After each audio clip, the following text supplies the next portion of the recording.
Some people are going to think that I'm lying here, but this is true. This is 10 megapixels. It was cropped out of an old camera that did not do ISO well. There was some motion blur in it to 120 inches, 10 feet. And the challenge was working with my client to turn it into a fine art print.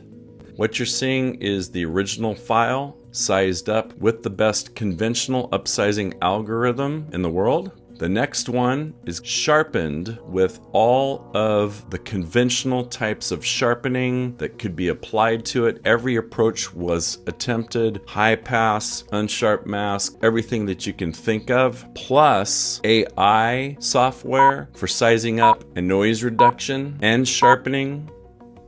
So definitely an improvement, but unacceptable in terms of a fine art print. It looks like blobs of stuff. You can kind of figure out what it is. It's trees, palm trees, and grass, and some rock on a mountainside. But here is my proprietary technique that I invented while working on this photo, plus about 15 proprietary techniques that Robert Park of Nevada Art Printers and I teach in our The Ultimate Mastering Fine Art Printmaking workshop. Some people are not going to believe this. There you go. You can see practically every leaf on every tree. And no, this is not any type of push button software. Before, after.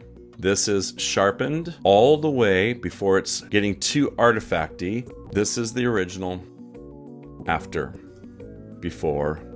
After. Unbelievable. You're looking at the bottom left-hand corner of the worst area in the image. Now let's go to 100% viewing distance, which is actually 2 times closer than the eye can see a print. Here was before. Here was all of the sharpening techniques. Here is the finished version. Come join the Ultimate Mastering Fine Art Printmaking Workshop. We guarantee it to be the most comprehensive, complete, and cutting-edge fine art print workshop in the industry, or your money back gladly. And check out markmetternich.com. All the best to you and your family, and great light to you.